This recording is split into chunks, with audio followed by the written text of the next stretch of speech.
araw mga kababayan, ito ang 71.9 radyo ng komedyang Kasama Ka. Kasama ninyo ang inyong lingkod, si Princess LG Panganuran at Shalaika Onofre. Patuloy na naglilingkod sa inyo sa bawat oras ng iyong araw. Tunay na kasama, tunay na karamay, tunay na serbisyo publiko. Sa 71.9 radyo ng komedyang Kasama Ka, sinisiguro namin na lagi kayong umaalagad sa bayan. Mula sa inyong mahal na estasyon, komedyang Kasama Ka alas 6 ng umaga. Kasama ng mabuting balita, kamusta sa inyo at nangunguna sa publiko. Sama-sama tayo sa tunay na serbisyong publiko. Todo-todo ang serbisyong radyo ng komedyang Kasama Ka.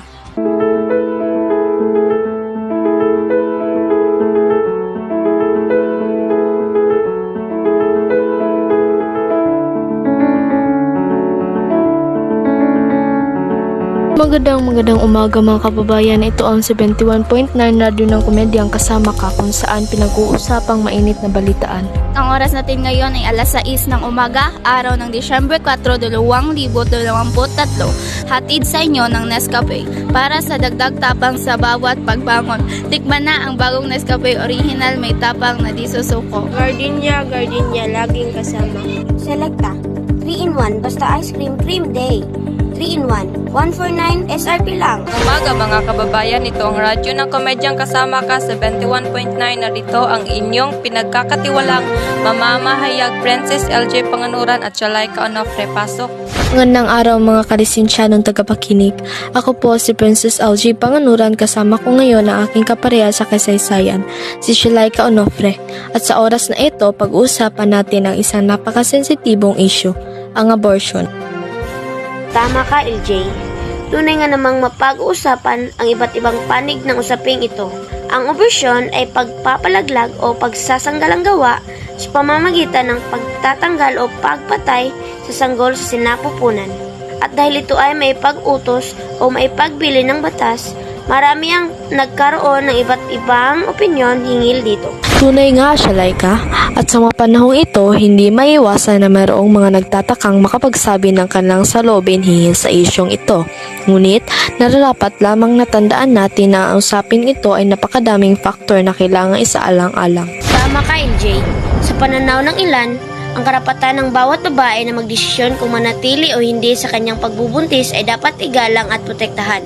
Naniniwala silang mayroong mga sitwasyon na maaring hadlang ang isang babae na maging handa o kayang mag-alaga ng isang sanggol, tulad ng hindi handang magkaroon ng anak, kalusugang panganay o iba pang mga personal na kadahilanan. Pero sa panig ng iba, mayroon silang moral o panilihiyosong pananaw na ang sanggol sa sinapupunan ay mayroon ding karapatan sa buhay. Naniniwala sila ang abortion ay isang anyo ng pagpatay sa isang inosenteng buhay at hindi dapat ito pinapayag. Tama ka, LJ. At ito nga ang tanong, paano ba natin matutugunan ang usaping ito ng maayos at maayon sa mga batas at prinsipyong ating sinusunod? Tungkol nga sa usaping batas, iba-iba ang mga regulasyon at patakaran sa iba't ibang bansa o lugar. Sa ilang mga bansa, ang abortion ay legal sa anumang kadahilan, na habang sa iba naman, may mga limitasyon at kondisyon na dapat sundin. Ito nga ang rason kung bakit napakahalaga ng pagsasang-alang-alang sa mga pananaw at dagok ng mga iba't ibang individual hinggil dito. Nararapat nating respetuhin ang iba't ibang opinyon at makinig sa mga argumentong kanilang inihahain. Tunay nga, Shalaika, bagamat hindi madali ang pagsangguni sa isang konklusyon, maaari ang tamang antas ng pagsasanggalang sa pagpapasya ng isang babae ay dapat matimbang at maturuan. Ito ay mahalaga upang mabawasan ang mga hindi ligtas o iligal na pagpapalaglag. Tama ka, LJ. Bilang mga mamamahayag, malagang bigyan natin ng bawat espasyo ang boses ng bawat panig ng usaping ito. At sa huli, nais rin natin magpatuloy sa pag-uusap at pagpapaunlad sa mga serbisyong pangkalusugan at edukasyon na maaaring maglunsad ng solusyon upang maiwasan ang isyong ito. Ito ang punot dulo ng ating palitan ng pananaw hinggil sa abortion.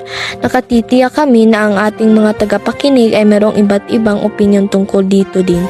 Narito po kami upang makinig at sumuporta sa inyong mga hinaharap na usapin at isyu sa inyong lugar. Kasama pa rin ninyo ang iyong mga minamahal na mamamahayag, Princess LJ Panganuran at Shalaika Onofre. Katumbas pa rin sa inyo ang mga kalisensyadong tagapakinig. Muli, ako si Princess LJ Panganuran. At ako naman si Shalaika Onofre. Maraming salamat sa pakikinig.